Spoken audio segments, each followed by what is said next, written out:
AI에 관심이 없는 채로 계속 현실에 안주하면 진짜 일자리를 잃을 수도 있을 것 같고, 그리고 30, 40대의 파워는 이제 회사에 각자 다 실세나 실무자의 그 어느 정도 위치에 올라 있는 나이잖아요. 지금은 좀 그런 방정식은 없어지고 있다. AI 회사를 운영하고 있는 사람으로서 AI에 대한 질문을 좀 하고 싶은데 AI의 미래에 대해서 어떻게 그리고 계세요? 그래도 한 10년 조금 넘게 AI를 계속 바라보고 있었는데 초기에 AI들은 뭔가 이렇게 반짝했다가 뭐 기술적으로는 계속 진보하고 있었는데 이게 실제 응용은 되게 안 좋았어요. 아, 이건 그냥 아는 사람들이 하는 연구, 뭐 그런 게 있나 보다.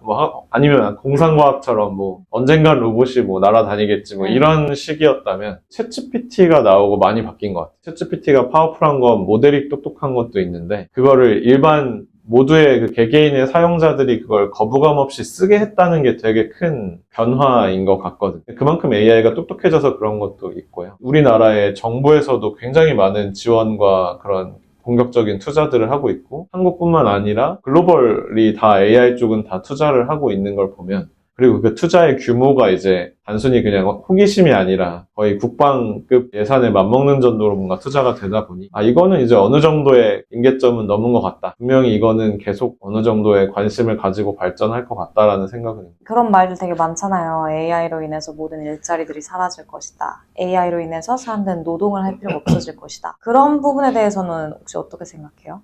일자리가 없어지는 것도 일부 사실 저는 맞다고 생각해요. 저는 이제 고객사의 제품을 판매할 때 이걸 도입함으로써 좀 채용을 줄여도 되는 게 사실일 때가 되게 많거든요. 근데 이제 이건 약간 과도기적인 측면인 것 같고, 그 반대급부로 AI를 잘 다루고 뭔가를 하는 직업들도 많이 생기고 있어요. 그래서 뭐 정리해보면 AI에 관심이 없는 채로 계속 현실에 안주하면 진짜 일자리를 잃을 수도 있을 것 같고, AI에 대해서 관심을 가지고, 그리고 내가 하고 싶은 일에 대한 것들을 AI랑 잘 연결지어서 계속 이런저런 고민들을 하다 보면 내가 지금 하고 있는 일은 아니더라도 뭔가가 이제 계속 유지되기는 할 것 같아요. AI 기술이 더 고도화될수록 우리 사람은 좀 어떤 측면에 더 집중을 해야 될까요? 이걸 내가 하고 싶은 것과 어떻게 연계해서 얘를 써먹느냐가 되게 중요한 포인트일 것 같아요. 그건 누가 가르쳐 줄 수 없는 영역인 것 같고. 요즘 AI 때문에 되게 고민이 많아요. 그리고 이게 쉽게 다가가기도 되게 어려운 것 같아요. 아예 비개발자 AI를 그냥 진짜 저는 제미나이만 채팅하는 사람이어가지고 그렇게 더 조금 더 심도 있게 AI를 써본다는 게 되게 좀 막막하기도 한데 이 막막함을 좀 어떻게 돌파할 수 있을까요? 그 막막함이 생각보다 딱 저희 나이 때만 막막한 것 같긴 해요, 저는. 왜? 너무 나이가 많아서? 아니면? 많은 것도 아니고 적은 것도 아니어서 그런데 오히려 더 기성세대 분들은 이제 이미 살아오신 그 방향성이나 이런 것들이 존재하고 이루어두신 것도 있기 때문에, 그러니까 AI에 뭔가 공격받거나 그것 때문에 라이프 체인징 하는 경우는 많이 없을 것 같아요. 물론 뭐 관심을 가지고 공부하시는 분들 굉장히 많고 삶이 편해지는 것도 맞아요. 근데 이제 그것만큼 뭔가 일자리를 뺏길 걱정을 하거나 이런 나이 때는 이제 지나신 분들인 그쵸. 거고, 딱 그 30대, 40대 여기가 이제 나는 분명히 AI 없이도 살아왔는데 갑자기 이제 어느 시점에 AI가 굉장히 AI 하는 게 전 세계적으로 돼버렸다 보니까 오히려 이제 저희 회사에는 그래도 다 어리신 분들도 많고 뭐 00년생 이후 분들도 굉장히 많으신데 그분들은 AI가 자연스러워요, 이미. 그러니까 무슨 일을 할 때든 옆에 AI가 있고, 그렇기 때문에 이제 그거에 대해서 그렇게 막 우려하거나 이런 거 많이 없는 것 같고, 오히려 신기해하면서 막 이것저것 쓰시는 경우가 많고, 저희 이제 30대, 40대가 이제 좀 이거를 뭐 써보긴 해야 되는데, 이거 어디서부터 시작해야 되나, 뭐 이런 게 있는 세대인 것 같아요. 그래서 어떻게 해야 돼요? 그래서 뭐 어떻게 저도 시작해요? 뭐 항상 뭐 누군가 알려달라고 하면 알려드리는 것들이 뭐냐면, 이게 어려워할 필요가 없고, AI에 관심이 있다고 하는 사람은 요즘 100이면 100이에요.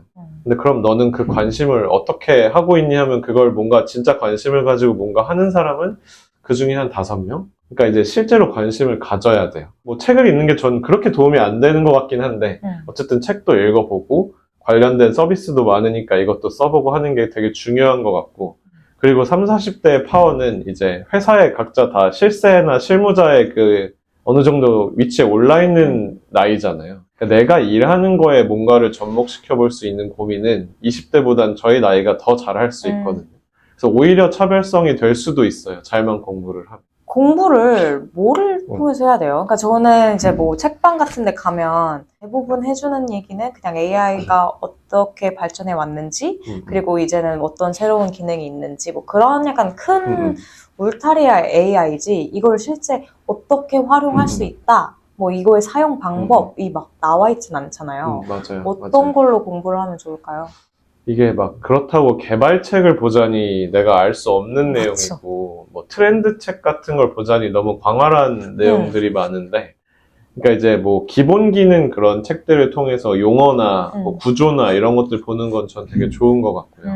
저는 그 다음에 당신이 하는 일에다 어떻게 접목시킬지를 고민해보라고 많이 조언을 해요. 내가 어떤 일을 하는데 가만히 앉아서 생각해보면 되게 쓰잘데기 없는 일이 생각보다 많거든요. 내 9시간 이상, 뭐 혹은 그 이상의 일을 할 때 이게 좀 비효율적이라고 생각되는 게 되게 많고 자동화될 것 같은 게 되게 많아요. 그럼 그런 것들을 먼저 추려보고 AI가 이걸 해줄 수 있는 건가? 하면서 이제 뭔가 조금씩 시도를 해보는 것도 좋고, 그러다 막히면 이제 그 막히는 것 자체를 또 AI한테 물어봐도 되고, 그렇죠. 아니면 이제 누군가 AI를 아는 사람한테 물어봐도 되고. 문제를 도출해보고 그 다음에 이제 이걸로 AI로 어떻게 해결할 수 있는 방법이 있는지 한번 거기서부터 이제 시작을 해보는 거네요. 맞아요, 맞아요. 그것도 좋은 팁이군요. 저희는 그게 있잖아요. 그 업에 대한 그래도 경험들이 있고 실무를 도맡아 하고 있으면 거기가 가장 비효율적인 일 많은 구간이라고 저는 생각을 하거든요. 뭐 대기업이든 중소기업이든 상관없이. 그러면 좀 더 우리는 고민거리들이 되게 현실성 있는 고민거리들이 많은 거죠. 마치 그 컨설팅을 준비하는 분들이 밖에서 보기엔 이게 깜깜해 보이지만 안에 들어와서 일을 해보면 아, 이런 거구나 알듯이 우리는 그 이점을 가지고 있는 거죠.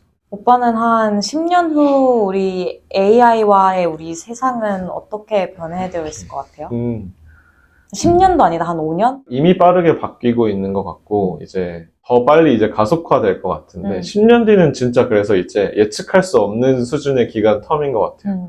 당장 5년만 봐도 기존엔 AI가 실체가 없는 아이들로 도움을 주고 있었다면, 이제 로봇이 그만큼 발전하면서 AI가 탑재된 로봇이 생겨나면서 이제 실체화된 것들이 당연히 이제 곧 이미 나오고 있고, 좀 더 이제 되게 세밀한 작업들을 할 수 있는 것들이 나올 것 같고요. 그래서 되게 AI가 거의 모든 영역, 산업군에 다 영향을 주는 뭐 그런 시대가 이제 오고 있죠, 이미. 오빠는 만약에 애가 있다면 전공을 고를 때 어느 정도 아빠로서 팁을 줄 수 있잖아요. 뭐 이쪽이 좋은 것 같다. 그렇다고 했을 때 혹시 어느 쪽으로 좀 유도하실 것 같아요? 근데 이제는 그냥 재능이 있는 쪽을 발굴하는 게 부모의 역할이 될 것 같아요. 아이가 뭐, 나 가수 할래 했는데 누가 봐도 노래를 못하면 그건 부모로서 이제 팩트를 알려줘야 되는 게 부모의 역할인 것 같고. 근데 봤을 때 뭐 예를 들어 그림을 너무 잘 그린다고 하면 그걸 굉장히 밀어줄 수 있는 시대가 된 것 같아요. AI 덕분이기도 한 것 같아요. AI 공부는 당연히 해줄 것 같고. 그다음에 이제 뭘 하고 싶은지만 엮으면 이제 그걸 할 수 있으니까. 예전에는 좀 방정식이 정해져 있었잖아요. 맞지. 뭐 한국 같은 경우는 특히 심한 게 이제 학교 어디를 뭐 가야 되고 뭐 여기서 어떤 회사에 들어가서 뭘 해야 되고가 되게 정해져 있었다면 지금은 좀 그런 방정식은 없어지고 있는 거예요. 학교나 회사가 한 5년 후에도 되게 중요한 요소가 될 것 같아요. 어디 학교를 나왔는지, 어떤 회사를 들어가는지. 구성이 좀 많이 바뀔 것 같다는 생각도 드는 게, 그러니까 1인 회사들이 굉장히 많아질 수 있을 것 같아요. 예를 들어서 내가 사장님일 때는 어느 정도가 되면 나 혼자 뭘 하기 버거워질 때가 있는데, 이제 AI가 그것들을 해주기 시작하면 누군가를 추가 채용하고 구조를 만들고 할 거 없이 그것들을 그 안에서 혼자 확장할 수도 있을 것 같거든요. 뭐 요즘도 뭐 클로드 코드로 거의 1인 기업 맞아요. 많이 만든다더만. 맞아요. 그죠? 그래서 그런 것들이 굉장히 늘어나고, 근데 그럼에도 불구하고 여러 명의 집단 지성이 필요한 사업들, 아이템들이 분명히 있을 거잖아요. 그거마저도 회사 안에서 팀이 구분돼 있다기보다는 각자 개인 사업체 모임처럼 돌아갈 것 같다는 게 제 생각이긴 해요. 내가 졸업을 해서 이걸 어떻게 활용할지가 거의 관건일 수도 있겠네요. 네. 그래서 사실 요즘 저희 직원분들도 그렇지만 학교에 그렇게 목매지 않는, 뭐 그게 세대의 그 특징인지는 모르겠지만 오히려 하고 싶은 것들을 추구하고 AI를 같이 접목시키고 이런 게 이미 시작되고 있는 것 같아요. AI가 진짜 저도 되게 똑똑하게 만들어주고 있어요. 맞아요. 저는 이제 기획 일을 하다 보니까 아이디어를 내는 것도 중요한데 이 아이디어를 정리하는 것도 되게 중요하단 말이죠. 저는 아이디어를 내는 거는 잘하는 편인데 그 아이디어를 정리해서 다른 사람들이 이해하게 해주는 걸 되게 못했던 사람이에요. 근데 그거를 저는 정말 제미나이를 통해 많이 활용하고 있어요. 정말 업무에 너무 좋게. 되게 그렇게 시작을 하는 게 되게 좋은 포인트인 거고 근데 그런 걸 하다 보면 AI를 더 어떻게 잘 쓰게 할 수 있을까가 이제 더 잘하는 사람이 되려면 이제 그렇게 해야 되니까 그런 것들도 공부하다 보면 이제 그런 쪽으로 계속 지식이 쌓여가는 거죠. 농담 반 진담 반인데 본인이 그런 거 잘 못한다고 했잖아요. 그럼 AI한테도 잘 못 시켰을 거예요. 그러니까 이것들이 이제 오히려 피드백을 받으면서 내가 어떻게 말하면 너가 더 좋은 답을 낼 수 있겠는지도 물어봐도 되고 이제 그렇게 좀 오히려 셀프 디벨롭도 할 수 있는 거죠. 프롬프트 자체를 어떻게 더 잘 줄까라는 질문을 해도 되는 거네요. 맞아요. 그걸 되게 잘 하죠. 왜냐면 자기한테 줄 프롬프트 어떻게 짜면 좋을지를 물어보면 또 되게 잘 알려주거든요. 그러니까 이제 내가 이런 걸 잘 못하면 분명히 프롬프트에도 뭔가 엉성하게 물어봤을 거기 때문에 그런 거 자체를 이제 계속 찾아갈 거잖아요. 이거 말고 저렇게 좀 해줘, 저렇게 좀 해줘 하다 결국 내가 원하는 게 나오면 야, 사실 내가 원하는 답은 이거였는데 이걸 한 방에 얻으려면 무슨 프롬프트로 줘야 돼? 하면 프롬프트 짜줘요. 아, 그렇게 물어볼 생각을 한 번도 못했어요. 네네. 아. 왜냐면 요즘은 또 장비들도 좋아지고 했기 때문에 챗GPT도 그렇고 내가 전에 한 몇 턴의 대화들은 기억을 하고 있거든. 그래서 이제 그 과정들을 알고 프롬프트 짜달라고 하면 얘가 이제 그것들을 통해서 프롬프트를 짜주고 그러면 이제 이런 식으로 하는 게 얘가 이런 답을 내게 하는 방법이겠구나라고 알 수 있고 근데 그거 그대로 물어봐도 다른 답을 할 수도 있어요. 이제 그런 걸 조금씩 찾아가는 거죠. 회사로 돌아가고 싶다는 생각한 적 있어요? 뭐 당연히 지금 있는 회사를 어디까지 갈 수 있나 끝까지 보는 걸 원하는 게 첫 번째이고 저는 제 커리어 패스는 어느 정도 상상하고 있는 건 있어요. 지금 스타트업을 하다가 잘 커서 뭐 매각을 하던 상상을 하고 어느 정도 시점이 돼서 엑싯을 할 수 있게 되면 이제 그런 뭐 글로벌 약간 AI 회사의 일을 좀 해보고 싶은 것도 있고 근데 그 다음에 꼭 한국으로 돌아오고 싶긴 해요. 그러니까 한국의 AI 관련 총 임원 같은 것들을 하면서 결국 마무리를 하고 싶다는 계획은 있어요. 상상인 거고 또 무슨 일이 벌어질지 이제 모르는 거죠. 그것도 그렇죠. 지금 회사를 다니면서 창업을 꿈을 꾸고 계신 분들이 은근 많잖아요.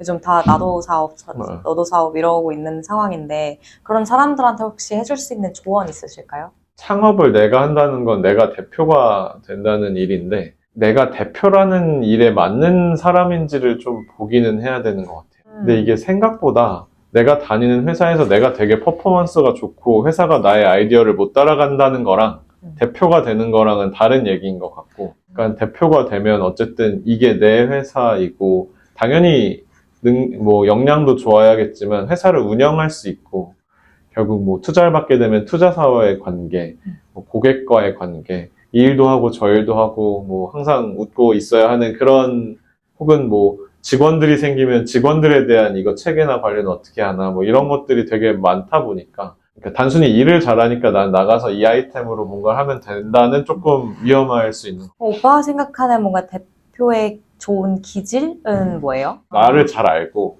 내가 부족한 걸 어딘가에서 채우고 뭔가 그런 것들이 더 중요한 것 같아요. 오빠는 처음 이제 사이오닉 AI 시작하고 직원들을 뽑기 시작했을 때 어떤 부분을 제일 중요하게 봤어요?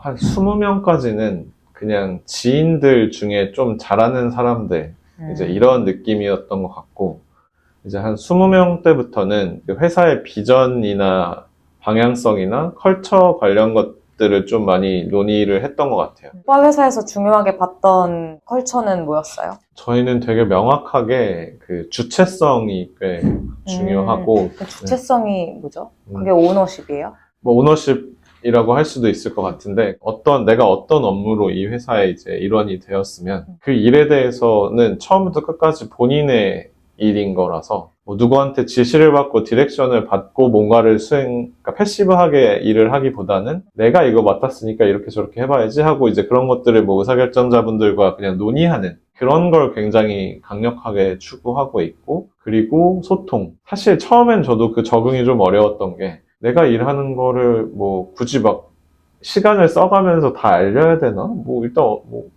어디다가 놓고 있으면 되는 거 아니야 했는데 제가 틀린 걸 더 많이 본 것 같아요. 그래서 어떤 시점에서든 뭐 슬랙이 있다면 공통 채널에다 뭘 하는지 계속 알려주고 질문이 오면 답변도 해주고 그러다 서로 알아가고 근데 그런 것들도 되게 중요해서 딱 그 소통이랑 주체성을 되게 중요하게 보는. 근데 이제 주체성을 보고 이제 사람을 채용하고 어느 정도의 규모에 다다르면 다 주체적으로 일하고 있으면 이게 산으로 가기 너무 좋은 구조가 되거든요. 그럼 이제 주체성이라는 밸류를 계속 가져갈 거면 거기에 걸맞는 체계가 만들어져야 되는 것 같아요. 그러니까 너의 뭐 뛰놀아도 되는데 바운더리는 요만큼이야. 혹은 뭐 지하철을 타던 버스를 타던 상관없는데 우리가 서울은 가야 돼. 뭐 일주일 안에. 네. 뭐 이런 정도의 디렉션은 되게 오히려 명확하게 줘야 이제 오히려 그런 주체성을 더 발휘하면서도 회사를 유지할 수 있는 거. 그런 회사의 운영적인 고민들도 계속 하게 되고 이런 게 약간 사업하면서 배우는 좋은 포인트 중에 하나인 것 같아요. 그런 부분들 매번 고민하고 회사가 투자를 받을 수 있을까 이런 것도 되게 고민이 많고 되게 많은 것들에 신경을 많이 쓰실 것 같은데 스트레스나 이런 멘탈 관리법 좋은 거 있을까요? 근데 사실 제 성향은 그러니까 네이버에 일할 때도 뭐 되게 재밌고 뜻깊은 분들이랑 일들도 많이 했지만 이게 아쉬움이 계속 있었어요. 어떤 부분? 그러니까 뭔가 정해진 틀에서만 뭔가를 해야 되고 너무 앞서 나가는 게 오히려 해가 될 때도 있고 그런 게 누적이 되면 이제 그러니까 제 속도랑 회사의 그 움직이는 속도가 다르니까 계속 약간 그게 더 스트레스였거든요. 그때 막 원형 탈모도 막 오고 막 이랬었는데 일은 되게 편했어요. 막 코로나도 터졌었고 뭐 재택하고 있지 뭐 약간 널널한 경우도 많았지 이렇게 했는데 오히려 그게 스트레스였고 지금은 그러니까 스트레스의 종류가 바뀌었을 뿐이지 오히려 막 정신적으로 힘든 건 덜 한 것 같고 사실 이거를 해소하는 건 되게 여러 가지 방법이 있는 것 같아요. 뭐 저 같은 경우에 뭐 게임을 하거나 나가서 운동을 하거나 뭐 친구를 만나거나 뭐 여자친구를 만나거나 이렇게 하면서 이제 스트레스를 해소하려고 하는 편이에요. 일하면서 스트레스를 안 받고 일할 수 있을까는 사실 방법이 거의 없는 것 같아요. 그렇죠. 스트레스는 무조건 받는데 이걸 어떻게 해소하고 나의 약간 정신을 잡느냐 차이인데 이 중심을 잡는 법을 찾아가는 것도 되게 어려운 것 같아요. 맞아요. 오빠는 어떻게 찾아갔어요? 저는 이직을 했고 뭐 어느 정도 해소는 자체적으로 했는데 이게 좀 이제 매일매일이 좀 이제 의욕이 조금씩 동기부여가 안 된다는 느낌이 들 때 저는 항상 이직을 고민을 하기 시작했던 것 같아요. 어쨌든 환경이 변하면 이전에 있던 스트레스보다 이제 좀 신기한 거에 대한 스트레스 정도로 바뀌기 때문에 맞아요. 오히려 그건 좀 재밌다고 생각할 수도 있거든요. 그래서 좀 그때그때 이직을 했던 것 같아요. 근데 지금 사이오닉 AI 운영하신 지 얼마나 되셨죠? 이제 3년 정도 됐잖아요. 창업가로서는 여기를 떠날 수가 없잖아요. 그러니까 네네. 내가 번아웃 왔다고 다른 네네. 데를 찾을 수가 없잖아요. 그럼 여기서는 어떻게 관리하세요? 생각보다 거기까지 스트레스가 3년이 됐는데 오지는 않은 것 같은 게 스타트업은 매일 거의 한 달에 한 번 이직하는 느낌인 거예요. 그러니까 막 제가 창업하고 한 8개월 정도는 그냥 퇴직금 써가면서 무급으로 이제 투자 유치하면서 사업을 이제 구상을 했는데 그때도 뭐 매일매일 사람들 만나고 이 아이템이었다가 한 달 뒤에 저 아이템이었다가 계속 바뀌는 시점들이 있었고 첫 투자를 받으면 또 새 출발하는 느낌이었고 거기서 이제 첫 고객을 만나서 뭔가 수행하다가 또 뭔가 메이저 솔루션의 체인지가 있을 때 또 시프트였고 뭐 신규 상품을 이걸 하는 게 좋을 것 같다는 걸 알게 된 순간 또 거기에 또 몰입이 되고 조금 해외지려고 하는데 일본 법인을 이제 세우고 조금 더 헤어지려고 하면 이제 갑자기 태국의 고객이 생기고 그 다음에 뭐 두 번째 투자 유치가 이루어지고 이러니까 3년 동안 이제 여러 번 이직했죠, 저는. 우리 채널에 이제 마지막 리추얼이 있어요. 네. 우리 채널에 참여하시는 분들은 환승객이라고 하는데 이전 환승객이 남긴 이제 다음 환승객의 질문이에요. 그래서 이걸 한번 열어서 읽어주시면 감사드리겠습니다. 부모님께 사랑한다고 말해본 적이 있나요? 가장 최근에 언제 하셨나요?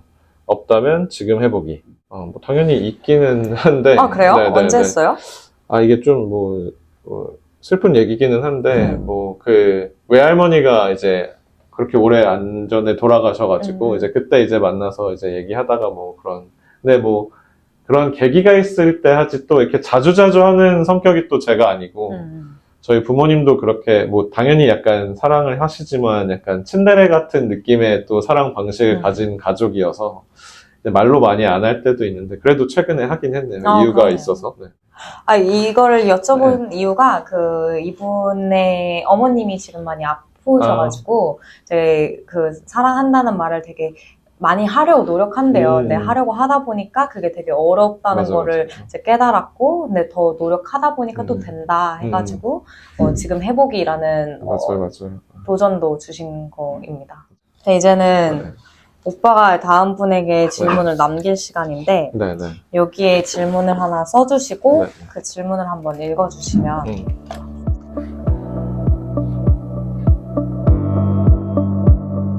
그걸 그럼 다음 환승객에게 꼭 여쭤보도록 하겠습니다. 오늘 시간 내주셔서 너무 감사드립니다. 덕분에 재밌는 시간이었어서 재밌었어요? 감사합니다. 감사합니다. 감사합니다.